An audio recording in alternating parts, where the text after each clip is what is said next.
America president Trump ని కాపాడడానికి Israel prime minister media ముందుకు రావాల్సి వచ్చింది. తను చాలా ఇంపార్టెంట్ డేటానే మార్కెట్ కి ఇచ్చాడు. దాంతోనే క్రూడ్ ఆయిల్ పడ్డం, మార్కెట్లు ఇవాళ కొంత రికవర్ అయినట్టు కనిపించడం జరిగింది. తన ప్రెస్ మీటింగ్ లేకపోతే మార్కెట్ లో పానిక్ ఇవాళ కూడా కంటిన్యూ అయ్యేది. అసలు ఈ Israel prime minister Benjamin Netanyahu గారు ఏం మాట్లాడారు, మార్కెట్స్ కి, గోల్డ్, సిల్వర్ కి, క్రూడ్ ఆయిల్ రిలేటెడ్ గా ఎటువంటి ఇంపాక్ట్ ఉంది, దీని ఫస్ట్ మాట్లాడుకుందాం. అండ్ ఇది చూసారా, ఇండియన్ ఆయిల్ వాళ్ళు 25% దగ్గరగా ఫ్యూయల్ ప్రైస్ పెంచారు. మనకేమైనా ఇంపాక్టా?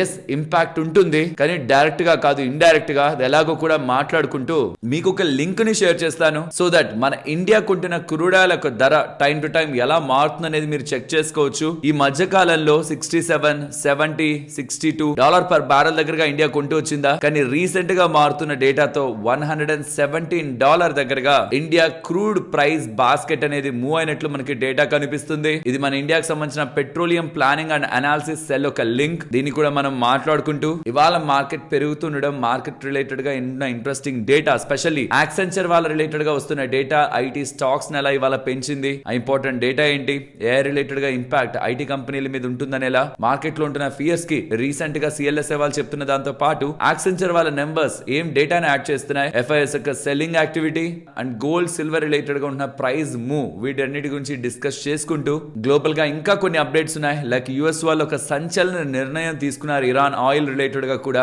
గ్లోబల్ అప్డేట్స్, ఇండియా రిలేటెడ్ ఉన్నవి, వీటన్నిటిని డిస్కస్ చేసుకుంటే వాళ్ళ మన మార్కెట్ అనాలిసిస్ ని ఎండ్ చేద్దాం. Hello friends, welcome to day trader Telugu. Good evening. First, Israel prime minister Benjamin Netanyahu గారు ఈ వార్ జరుగుతున్నప్పటి నుంచి ఇప్పటి వరకు ఎప్పుడు ప్రెస్ కాన్ఫరెన్స్ ఇవ్వలేదు, ప్రెస్ మీటింగ్ ఇవ్వలేదు. కానీ for the first time press ముందుకు రావాల్సి వచ్చింది, just to save the Trump. ఇలా నేను ఎందుకు మాట్లాడుతున్నాను అంటే, ఇరాన్ ఒక సౌత్ పార్స్ గ్యాస్ ఫీల్డ్ పై ఇజ్రాయెల్ వాళ్ళు అటాక్ చేసిన తర్వాత యుఎస్ ప్రెసిడెంట్ ట్రంప్, నాకు ఆ దాడికి ఎటువంటి సంబంధం లేదు, అమెరికాకి ఏ సంబంధం లేదు, మాకు చెప్పకుండా ఇజ్రాయెల్ వాళ్ళు దాడి చేశారన్నప్పుడు నేషనల్ మీడియా, ఇంటర్నేషనల్ మీడియా ఏది కూడా ట్రంప్ చెప్పేది నమ్మలేదు. ఇజ్రాయెల్ యుఎస్ కి చెప్పకుండా దాడి చేస్తుందా, అమెరికాకి తెలిసే జరిగింది, ట్రంప్ అనుమతితోనే జరిగిందనేలా ప్రతి ఒక్క మీడియా ప్లాట్ఫామ్ నమ్మింది, ఈవెన్ దాన్నే పబ్లిష్ చేసింది. కానీ ఇప్పుడు బెంజమిన్ నెతన్యాహు గారు, ప్రైమ్ మినిస్టర్ ఆఫ్ ఇజ్రాయెల్, బయటికి వస్తూ చేసిన ఇంపార్టెంట్ స్టేట్మెంట్, ఫస్ట్ లోనే క్లియర్ చేసిన ఫ్యాక్ట్ నెంబర్ 1, ఇజ్రాయెల్ అమెరికాకి చెప్పలేదు అటాక్ చేయడం, మేము మా ఓన్ గా యాక్ట్ చేసాం, దీనికి యుఎస్ కి ఎటువంటి సంబంధం లేదని. ఫ్యాక్ట్ నెంబర్ 2, నెక్స్ట్ అటాక్ చేయొద్దని, వాళ్ళ గ్యాస్ ఆర్ ఆయిల్ ఫీల్డ్స్ పై, ఎనర్జీ ఫీల్డ్స్ పై అటాక్ చేయొద్దని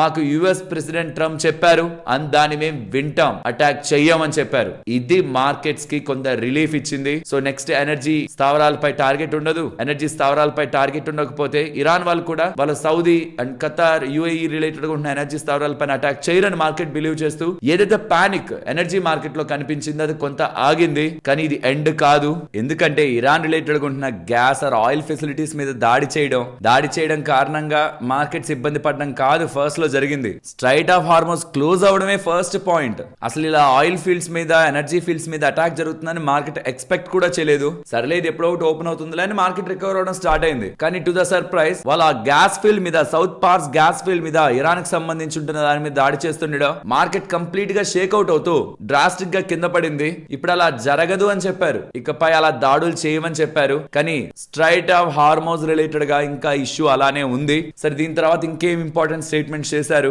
చాలా వరకు మీడియాలో ఈ కథనాలను వినే ఉంటారు, ఈవెన్ నేను కూడా మీతో ఇది చెప్పాను. చాలా స్మార్ట్ గా యుఎస్ ని లాక్కొచ్చారు వార్ లోకి. ఇది యాక్చువల్లీ ఇజ్రాయెల్, ఇరాన్ కొట్టుకోవాల్సింది. ఈజీగా ఇరాన్ వాళ్ళు ఇజ్రాయెల్ రిలేటెడ్ గా అవుట్ పవర్ చేసేవాళ్ళు, కానీ యుఎస్ ని మధ్యలోకి తీసుకొచ్చారు. యుఎస్ ద్వారా ఇతర నేషన్స్ ని కూడా, నాటోని, ఇతర కంట్రీస్ ని కూడా ఇన్వాల్వ్ చేసే ప్రయత్నం చేశారు. వాళ్ళ దేశం రిలేటెడ్ గా ఉంటున్న ఇష్యూని గ్లోబల్ ఇష్యూ చేశారనేలా ఇది ఒక స్మార్ట్ స్ట్రాటజీ, బ్లేమ్ చేయడానికి ఏం లేదు, ఇది ఇజ్రాయెల్ చేసిన పని అనేలా టోటల్ గా వరల్డ్ వైడ్ గా డిస్కషన్ జరుగుతుంది. దీనికి రెస్పాన్స్ ఇచ్చారు. నేను అమెరికా ప్రెసిడెంట్ ని చెప్పి రప్పించగలనా? ద గ్రేట్ పర్సన్ తను నేను చెప్తే వింటాడా? ఎవరైనా ట్రంప్ కి చెప్పి ఒప్పించగలరా? Can anybody can do that అనేలా ఇక్కడ కూడా ట్రంప్ ని ఎలివేట్ చేసే ప్రయత్నం చేశారు. ఇక్కడ కూడా ట్రంప్ నేను చెప్పినా వెండనేలా చెప్పి ట్రంప్ ఒక ఈగోని సాటిస్ఫై చేసే ప్రయత్నం చేశారు. అండ్ మోస్ట్ ఇంపార్టెంట్ స్టేట్మెంట్ తను చేసింది, ఇరాన్ కి సంబంధించి యురేనియం ఎన్రిచ్మెంట్ ఏదైతే ఇరాన్ చేయగలిగేదో దాన్ని కంప్లీట్ గా డామేజ్ చేశామని, ఇకపై ఇరాన్ న్యూక్లియర్ ప్రోగ్రామ్ రిలేటెడ్ గా ముందుకు వెళ్ళలేదని స్టేట్మెంట్ చేస్తూ ఉండడం కూడా, ఇజ్రాయెల్ ఏ పర్పస్ తో అయితే ఈ వార్ చేసిందో ఆ పర్పస్ ఆల్మోస్ట్ ఫుల్ అయినట్లు మనకు కనిపిస్తుంది. కాబట్టి తను యుద్ధం త్వరలోనే ఎండ్ అవుతుందని చెప్పారు. అనుకున్న దానికంటే, మీరంతా అనుకున్న దానికంటే ఎందుకంటే ఈ యుద్ధం త్వరలోనే ఎండ్ అవుతుందనే స్టేట్మెంట్స్ కూడా మార్కెట్ రిలేటెడ్ గా లైట్ రిలీఫ్ గా అయితే వర్క్ అయ్యాయి. అండ్ ఎవరో ఒక విలేకరు అడిగిన క్వశ్చన్ కి వాళ్ళు అక్కడ న్యూక్లియర్ వెపన్స్ డెవలప్ చేసుకుంటే ఇజ్రాయలే కాదు, వాళ్ళు ఇంటర్ కాంటినెంటల్ మిసైల్స్ ని తయారు చేసుకొని న్యూయార్క్, ఫ్లోరిడా అండ్ ఇతర యుఎస్ సిటీస్ మీద కూడా దాడి చేసే అవకాశం ఉంది. వాళ్ళు ప్రోగ్రామ్ అంతా అయిపోయి వాళ్ళ చేతుల్లోకి మిసైల్స్ వచ్చిన తర్వాత మేము యాక్షన్ తీసుకుంటే ఉపయోగం ఏం లేదు. మేము ఇది ప్రపంచ శాంతి కోసం చేస్తున్నాం, ఇజ్రాయల్ ఒకటే కాదు, మేము ప్రపంచాన్ని దృష్టిలో పెట్టుకొని చేస్తున్నాం అని ఎలా స్టేట్మెంట్స్ చేశారు. బట్ అవి ఎంతవరకు నిజం మనకు తెలియదు. కానీ ఇరాన్ ఒక న్యూక్లియర్ ప్రోగ్రామ్ ని డస్ట్ కి తీసుకువెళ్లే వరకు, ఇరాన్ ఒక వర్స్ట్ థింకింగ్ ని డస్ట్ కి తీసుకువెళ్లే వరకు మేము ఆగమనే లాంటి స్టేట్మెంట్స్ అయితే వాళ్ళ దగ్గర నుంచి క్లియర్ గా ఉన్నాయి. అండ్ ఇంకొక ఇంట్రెస్టింగ్ థింగ్ ఏంటో తెలుసా, రీసెంట్ టైమ్స్ లో ట్రంప్ చాలా కంట్రీస్ ని పిలిచాడా, మనందరం కలిసి వెళ్దాం, ఆ స్ట్రైట్ ఆఫ్ హార్మోజ్ ని ఫ్రీ చేద్దాం, మొత్తం ఆయిల్ షిప్స్ అన్నిటిని కూడా బయటకు తీసుకొద్దాం అని ఇలా చేశారా స్టేట్మెంట్. అప్పుడే కంట్రీస్ రెస్పాండ్ అవ్వలేదు కదా. కానీ ఇప్పుడు మీరు చూస్తే మోస్ట్ ఆఫ్ ద ప్లాట్ఫామ్స్ లో NATO alliance discuss strategies to reopen straight of Hormuz. NATO alliance అన్ని కూడా డిస్కషన్స్ లో ఉన్నాయి, యూరోపియన్ కంట్రీస్ ఇవన్నీ కూడా డిస్కషన్స్ లో ఉన్నాయి ఆ స్ట్రైట్ ఆఫ్ హార్మోజ్ ని ఎలా ఓపెన్ చేయాలనే దానిపై. ఎందుకంటే రీసెంట్ టైమ్స్ లో కూడా ట్రంప్ ఒక స్టేట్మెంట్ చేశారు, అదొక ఫూలిష్ థింగ్, దాని మీద చర్యలు తీసుకోకపోవడం నాటో వాళ్ళు, అది మేము వాడాం కానీ మీలో చాలా కంట్రీస్ వాడుకుంటారు, మీరు దాని మీద యాక్షన్ తీసుకోకపోతే మీకే నష్టం అనేలా ట్రంప్ స్టేట్మెంట్ చేశారు రీసెంట్ టైమ్స్ లో. అండ్ ఇప్పుడు కూడా నాటో అలయన్స్ అన్ని కలిసి, ఆ దేశాలన్నీ కలిసి ఆ స్ట్రైట్ ఆఫ్ హార్మోజ్ ని ఎలా ఓపెన్ చేయాలో చూస్తున్నారని ఎలా స్టేట్మెంట్ చేస్తూ ఉండడం కూడా.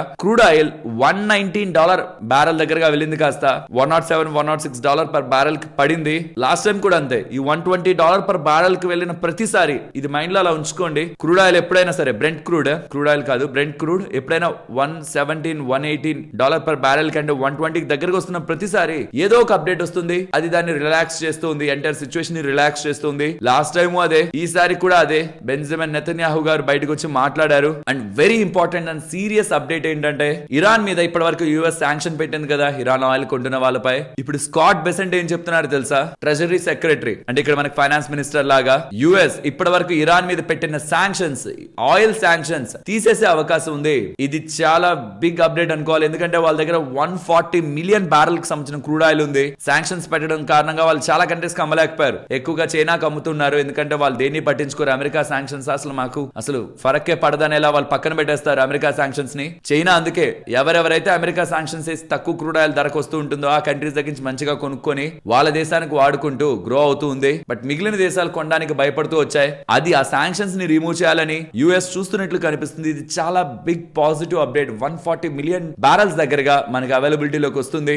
రీసెంట్ గా రష్యన్ ఆయిల్ ని అలో చేశారు, ఇప్పుడు ఇరానియన్ ఆయిల్ ని అలో చేస్తుంటే అది క్రూడ్ ఒక సప్లై ని పెంచుతుంది. బట్ ప్రాబ్లం అంతా అది స్ట్రైట్ ఆఫ్ హార్మోజ్ నుంచి రావాల్సి ఉంటే స్ట్రైట్ ఆఫ్ హార్మోజ్ నుంచి ఇప్పుడు షిప్స్ ఏం పాస్ అవ్వట్లేదు కదా పెద్దగా. ఇది ఒకసారి మీరు చూడొచ్చు, గతంలో 90-95 దగ్గరగా షిప్స్ వెళ్తూ ఉంటే ఈ రీసెంట్ టైమ్స్ లో ఇష్యూ తర్వాత నుంచి జస్ట్ 6 షిప్స్ దట్టు కూడా మాట్లాడుకొని పర్మిషన్స్ తీసుకొని ఏదో ఒక 4-5 షిప్పుల్ని మాత్రం అలౌ చేసుకునే స్టేజ్ కి స్ట్రైట్ ఆఫ్ హార్మోజ్ డౌన్ అయింది. ఆ గ్యాప్ ఏదైతే ఉందో, వెళ్లాల్సిన షిప్పులన్నీ వెళ్ళకపోతే క్రూడ్ ఆయిల్ ప్రొడ్యూస్ చేసుకునే వాళ్ళకి లాసే, స్టోరేజ్ కాస్టే. అండ్ ఎనర్జీ షాక్ కూడా ఏషియాకి త్వరగా తగులుతుంది. 10 to 15 days time period. Europe కి 30 డేస్ ఉంటుంది. 30 డేస్ పాటు వార్ జరిగినా వాళ్ళకి పెద్ద ఇంపాక్ట్ కనిపించదు. 30 డేస్ లో యాక్షన్ ఏదో తీసుకోవాలి కాబట్టి నాటో అలైన్స్ కూడా, యూరోపియన్ కంట్రీస్ కూడా ముందుకు వస్తున్నాయి. బట్ ఏషియాకి ఇమీడియట్ షాక్ ఉంటుంది, ఇండియాకి అండ్ మన ఏషియన్ కంట్రీస్ అన్నిటికీ కూడా. అండ్ ఇష్యూ స్టార్ట్ అయినప్పటి నుంచి చాలా దేశాల్లో గ్యాస్ ధరలు అయితే పెరిగాయి, 32%, 24%, 21%. బట్ ఇండియాలో ఇప్పటి వరకు పరగలేదు. కానీ ఇవాళ సాయంత్రం ఇండియన్ ఆయిల్ కార్పొరేషన్ వాళ్ళు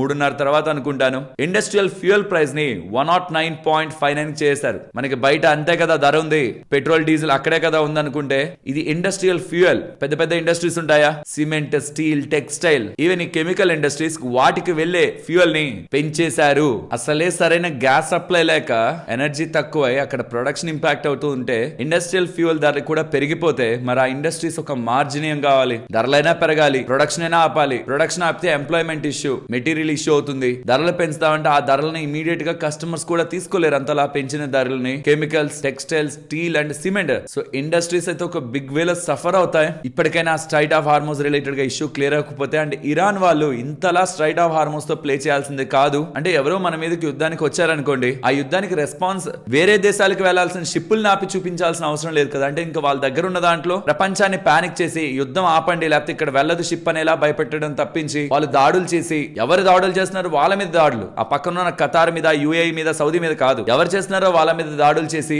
వాళ్ళని ప్రొటెక్ట్ చేసుకోవడం, వాళ్ళ మీద యుద్ధం చేయడం కంటే స్ట్రైట్ ఆఫ్ హార్మోజ్ ద్వారా ప్లే చేయడం వల్ల ప్రతి ఒక్క సామాన్యుడు రిలేటెడ్ గా ఆ ధరల భారం పడుతుంది. కామన్ మ్యాన్ మ్యాన్ వరకు ఆ ప్రైస్ ఇంపాక్ట్ కనిపిస్తుంది. చాలా చిన్న చిన్న ఇండస్ట్రీస్ లో ఉంటున్న వాళ్ళు తమ జాబ్స్ ని కోల్పోతారు. స్పెషల్లీ నార్త్ సైడ్ ఈ టెక్స్టైల్ సైడ్ కానీ, ఈ టైల్స్ రిలేటెడ్ గా కానీ, కెమికల్స్ రిలేటెడ్ గా కానీ, మ్యానుఫాక్చరింగ్ పరంగా ఈ గ్యాస్ అండ్ ఇండస్ట్రియల్ ఫ్యూల్ ని వాడుతున్న కంపెనీస్ కానీ ఈ ధరల పెంపు అండ్ వాటి అన్అవైలబిలిటీతో చాలా వరకు ప్రొడక్షన్ ని ఆపాల్సి ఉంటుంది అన్లెస్ ఈ ఇష్యూ త్వరగా క్లియర్ అవ్వకపోతే. అండ్ చాలా మంది ఇరాన్ కు ఒకవేళ సపోర్ట్ చేస్తున్న వాళ్ళైనా సరే స్ట్రైట్ ఆఫ్ హార్మోన్స్ ని క్లోజ్ చేయకపోతే ఇంకేం చేస్తుందని ఎవరైనా చెప్పాలనుకుంటే అక్కడ క్రూడ్ ఆయిల్ ఒకటే కాదు ఆగుతుంది, చాలా ఒక ఎక్స్పోర్ట్స్ ఆగిపోతున్నాయి, ఫర్టిలైజర్స్ ఒక ఎక్స్పోర్ట్స్ ఆగిపోతున్నాయి. దాని కారణంగా రైతులు ఇబ్బంది పడతారు, పంటలు తగ్గుతాయి, ధరలు పెరుగుతాయి. ఇది స్ట్రైట్ అవే ఇంపాక్ట్ చేసేది కులం మతం ఇవేవి కాదు, ఒక సామాన్యుడి పైన, ఒక పేదవాడి పైన. బట్ ఎస్, ఇండియా రష్యాని జోర్డాన్ ని ఫర్టిలైజర్ సోర్సింగ్ కోసం అప్రోచ్ అవుతుందనే డేటా పాయింట్స్ కనిపిస్తున్నాయి. బట్ మనమే కాదు కదా, ఇంకా చాలా కంట్రీస్ అప్రోచ్ అవుతాయి. యుఎస్ఏ నుంచి కూడా క్రూడ్ ఆయిల్ రిలేటెడ్ గా, గ్యాస్ రిలేటెడ్ గా మనం అడిగినట్టు వస్తున్నట్టు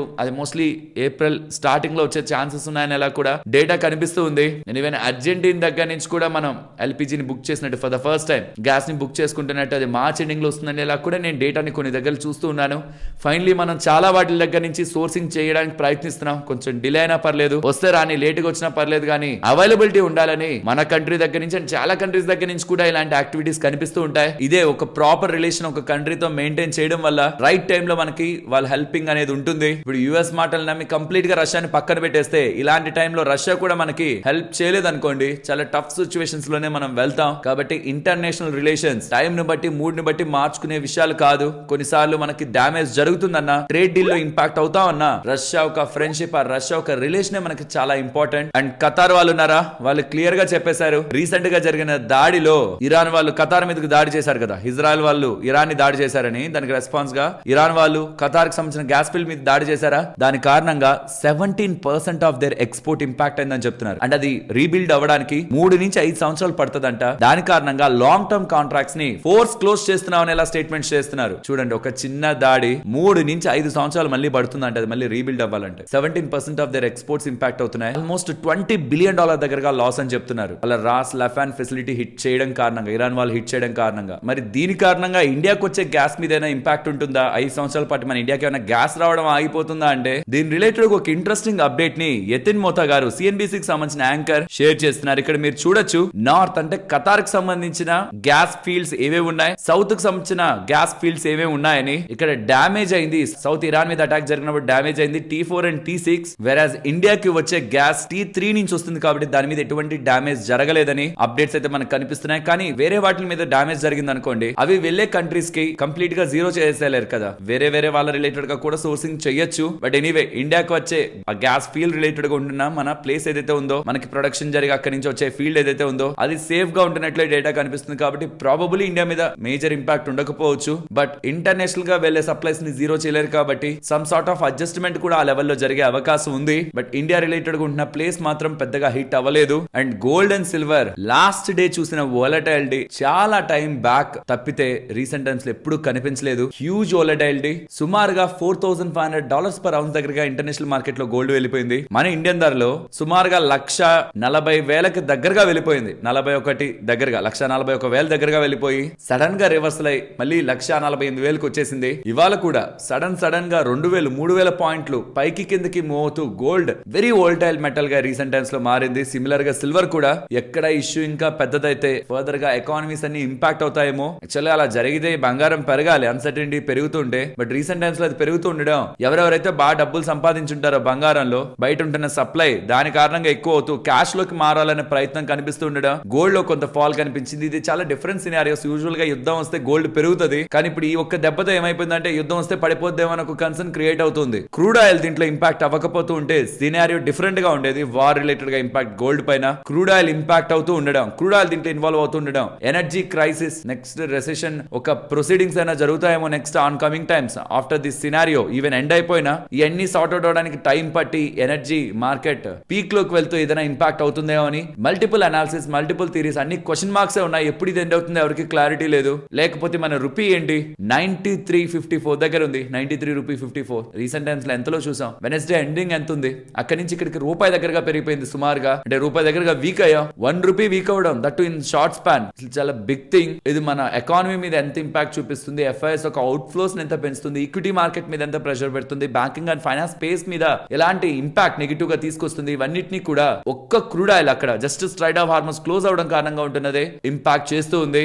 అండ్ ఈ లింక్ మీకు డిస్క్రిప్షన్ కామెంట్ సెక్షన్ లో ఇస్తాను. అండ్ గుర్తుంచుకోండి, ఇక్కడ మీకు ఏదైతే క్రూడ్ ఆయిల్ కనిపిస్తుందో దాని అర్థం ఇండియా థియరిటికల్ గా కొనాల్సిన క్రూడ్ ఆయిల్ ఒక ధర, కానీ ఇప్పుడు అలా కొంటుందా అంటే అలా కాదు. ఎందుకంటే నేను మీకు రీసెంట్ వీడియోస్ లో ఒకటి చెప్పాను, గుర్తుందా? ఇండియా ఒక క్రూడ్ బాస్కెట్ 79:21 రేషియోలో ఒమాన్, దుబాయ్ కి సంబంధించిన క్రూడ్ ఆయిల్ ని 79 తోను 21 కి సంబంధించి 21% కి సంబంధించిన స్వీట్ గ్రేడ్ క్రూడ్ ఆయిల్ ని బ్రెంట్ క్రూడ్ తోను మిక్స్ చేసి ఇండియన్ క్రూడ్ బాస్కెట్ ఉంటుందని. కానీ మనం రష్యాకి సంబంధించిన క్రూడ్ ఆయిల్ ని మధ్య ఎక్కువ తెచ్చుకుంటున్నాం. కాబట్టి క్రూడ్ బాస్కెట్ ఎగ్జాక్ట్ గా మన ఇండియాకి అప్లై అవ్వాలని లేదు. రష్యా వాళ్ళు ఎంత కమ్ముతుంటారు? మోస్ట్లీ బ్రెంట్ కి అమ్ముతూ ఉంటారు, బ్రెంట్ క్రూడ్ కి అమ్ముతూ ఉంటారు. సో ఇది కొంత మారే అవకాశం ఉంది. But present Indian crude basket $156.29 per barrel దగ్గరగా ఉంటున్నట్లు మనకి డేటా కనిపిస్తుంది. బట్ మన ఇండియాలో క్రూడ్ ఆయిల్ యొక్క ఇంపాక్ట్ ఎలా ఉంటుంది అన్న దానికి నియరెస్ట్ గా చూసే ఒకే ఒక్క ఆస్పెక్ట్ ఇండియన్ క్రూడ్ బాస్కెట్ ఎంతలో ట్రేడ్ అవుతుందని చూడడం. బట్ ఇది కూడా ప్రాక్టికల్ గా 100% అప్లై కాదు, థియరిటికల్ గానే చూడాలి ఇది మనం. ఎందుకంటే మనం దీంట్లో వేరియస్ డీల్స్ ని ఇన్వాల్వ్ చేస్తాం, వేరియస్ కంట్రీస్ తో మాట్లాడుకొని క్రూడ్ ఆయిల్ తెచ్చేస్తూ ఉంటాం ఇలాంటి సినారియోస్ లో. కాబట్టి ఎగ్జాక్ట్ గా ఇది అప్లై అవ్వదు. బట్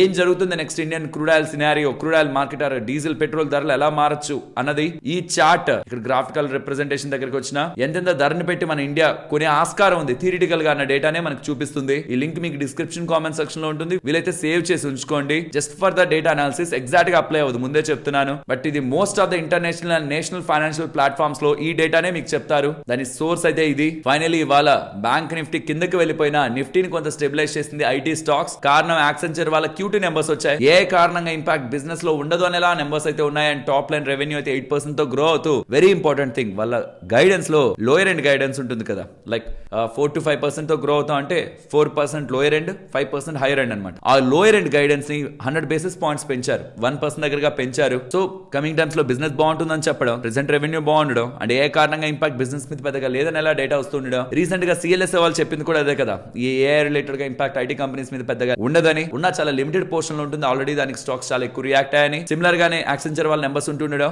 ఐటీ స్టాక్స్ లో ఇవాళ మనం పాజిటివ్ మొమెంటం ని చూసాం. మరి ఫైనల్ గా మార్కెట్ ఇవాళ పెరిగింది. దీన్ని నమ్మచ్చా? ఫర్దర్ గా మార్కెట్ పెరిగిపోతూ వెళ్తుందా అంటే స్ట్రైట్ ఆఫ్ హార్మోస్ ఇంకా క్లోజ్ లోనే ఉంది. ఇజ్రాయెల్ వాళ్ళ స్టేట్మెంట్స్ అయితే ఇరాన్ కి అగైనెస్ట్ గా స్ట్రాంగ్ గానే చేశారు, కానీ ఇరాన్ దానికి రెస్పాండ్ అవ్వట్లేదు. ప్రాబబ్లీ ఏదైనా రెస్పాన్స్ ఇరాన్ దగ్గర నుంచి ఉండే అవకాశం ఉంది, దాడులు కాదు మాటల్లో ఏమైనా ఉండే అవకాశం ఉంది. ఈ స్ట్రైట్ ఆఫ్ హార్మోస్ ఇంకా ఓపెన్ అవ్వకపోతే యుఎస్ వాళ్ళు ఏదైనా ప్రెషర్ పెడతారా ఇరాన్ రిలేటెడ్ గా? ఆ ప్రెషర్ ఎలా ఉంటుంది? నాటో వాళ్ళు యాడ్ అవుతారా, లేకపోతే ఇవన్నీ సాఫ్ట్ గా డీల్ ఎండ్ అయిపోయేటివా? ఇవి ఇంకా యాజ్ ఆఫ్ నౌ ఇంకా మనకి క్లారిటీ లేనివి. ఇక్కడ ఒక ఇమేజ్ పెడుతున్నాను చూడండి. ఒకవేళ మిడిల్ ఈస్ట్ లో క్రైసిస్ అలాగే నడిస్తే అందరం క్రూడ్ ఆయిల్, గ్యాస్ గురించే మాట్లాడుకుంటాం, పెట్రోల్ డీజిల్ వరకే చాలా ఐటమ్స్ ఉన్నాయి. వీటి కారణంగా ఏ ఇండస్ట్రీస్ ఇంపాక్ట్ అవుతాయని మీకు ఇక్కడ పక్కన కనిపిస్తుంటే చాలా ఇండస్ట్రీస్ అందులో కనిపిస్తూ ఉంటాయి. జస్ట్ ఒకసారి ఆ ఇమేజ్ ని నేను స్క్రీన్ మొత్తం పెట్టమని చెప్తాను టీమ్ తో కూడా. స్క్రీన్ మొత్తం మీద కూడా పెడుతున్న ఇమేజ్ ని ఒకసారి మీరు చూడండి. మిడిల్ ఈస్ట్ లో ఎన్ని ప్రొడక్ట్స్ ఉన్నాయి, వాటికి సంబంధించి మిడిల్ ఈస్ట్ లో షేర్ ఎంత, వాటి యొక్క ఇంపార్టెన్స్ ఏంటి, వాటి వల్ల ఏ ఇండస్ట్రీస్ ఇంపాక్ట్ అవుతున్నాయంటే మెజారిటీ ఆఫ్ ఇండస్ట్రీస్ ఇంపాక్ట్ అవుతాయి. ఈ issue as soon as possible end అవ్వాలి. మిడిల్ ఈస్ట్ లో crisis with strait of Hormuz closure తో కానీ ముందుకు వెళ్తూ ఉంటే ఎటువంటి అప్డేట్స్ వచ్చి మార్కెట్ రికవర్ అవుతున్నా అది లాంగ్ టర్మ్ లో మార్కెట్ ని సస్టైన్ చేయలేదు.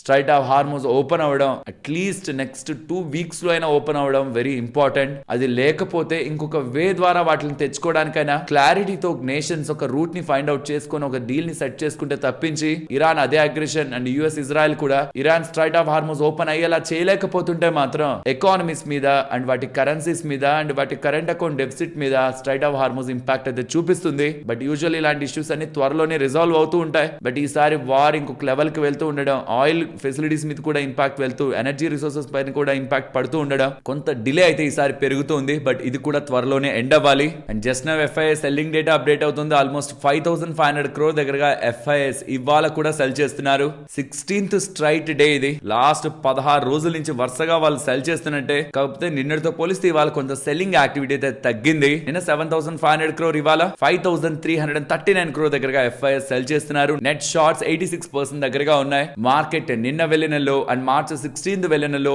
22,950 జోన్ నెక్స్ట్ కమింగ్ డేస్ లో ఇంపార్టెంట్ సపోర్ట్ గా అయితే కనిపిస్తూ ఉంది. అట్లీస్ట్ ఆ లెవెల్ పైన ఉన్నంత వరకైనా మార్కెట్ రిలేటెడ్ గా recovery towards recent high 23,860 levels కి, then after 24,170, then 24,580 market related గా ఇంపార్టెంట్ లెవెల్స్ గా అయితే చూడొచ్చు. ఫ్రెండ్స్, ఇలా మార్కెట్ రిలేటెడ్ గా ఉంటేనే ఎంటైర్ డేటాని సింప్లిఫై చేస్తూ వీడియో మీ ముందుకు తీసుకురావడానికి మేము ఎఫర్ట్స్ పెట్టామని మీరు అనుకుంటే మన వీడియోని ఒక లైక్ చేస్తూ పెడుతున్న ఎఫర్ట్స్ ని ఎంకరేజ్ చేయండి. మీరు జొమాటో యాప్ యూస్ చేస్తూ ఉంటారా?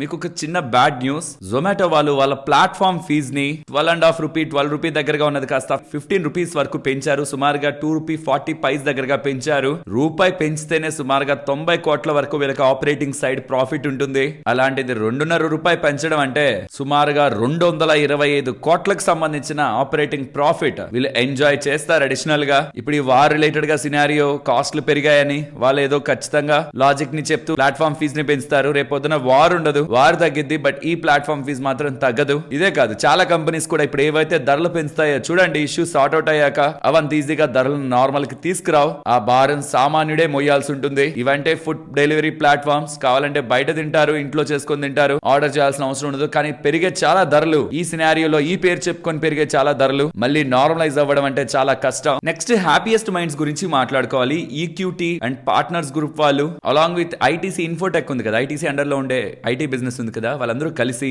అశోక్ సూతా గారికి సంబంధించి ఆల్మోస్ట్ తను హ్యాపీయెస్ట్ మైండ్స్ లో 44% దగ్గర వాటాని హోల్డ్ చేస్తున్నారు. తనకు సంబంధించిన వాటాని కొనడానికి ప్రయత్నిస్తున్నారని అప్డేట్స్ కనిపిస్తుండడం స్టాక్ ఇవాళ స్ట్రాంగ్ గా బజ్ లో ఉంది. బట్ దీనికి వీళ్ళు క్లారిఫికేషన్ ఇచ్చారు, అలాంటిది ఏం లేదు, మేము అలాంటి సెల్లింగ్ చేయట్లేదనేలా, అలాంటి డిస్కషన్ లో ఏం లేవనేలా అప్డేట్స్ అయితే చేశారు. కానీ మార్కెట్ స్పెక్యులేషన్ మీద మేము కామెంట్ చేయలేమని even not only happiest minds, ITC Infotech వాళ్ళు కూడా సిమిలర్ కామెంట్స్ చేశారు. కానీ ఇలా కామెంట్స్ వచ్చాక కూడా చాలా డీల్స్ జరిగాయి. లెట్స్ సి అశోక్ సూతా గారి రిలేటెడ్ గా ఉన్న స్టేక్ ఎవరైనా అక్వైర్ చేస్తారా అని. ఈ బిజినెస్ ని స్ట్రాంగ్ గా నడిపిన వ్యక్తి తను. తన తర్వాత వచ్చే వాళ్ళకి కూడా similar vision and mind set ఉంటే ఇన్వెస్టర్స్ కి మంచిగా ఉంటుంది. నెక్స్ట్ వడాఫోన్ ఐడియా గురించి మాట్లాడుకోవాలి. జ్యోతిరాదిత్య గారు ఉన్నారా, తను వడాఫోన్ ఐడియా రిలేటెడ్ గా ఒక ఇంపార్టెంట్ స్టేట్మెంట్ చేశారు. గవర్నమెంట్ దగ్గర 49% స్టేక్ ఉంది, మేము మేనేజ్మెంట్ రిలేటెడ్ గా ఎటువంటి ఇన్వాల్వ్మెంట్ కి వెళ్ళాం అండ్ దాని రిలేటెడ్ గా వాటాని ఎగ్జిట్ అయ్యే ప్లాన్ కూడా మాకేం లేదు అని చెప్తూ ఉండడం. అండ్ వీళ్ళ సబ్స్క్రైబర్స్ యొక్క లాస్ కూడా జనవరి 2026 రిలేటెడ్ గా రెడ్యూస్ అవుతూ ఉంది. ఆల్మోస్ట్ 4 లాక్ సబ్స్క్రైబర్స్ మాత్రమే డౌన్ అయ్యారు.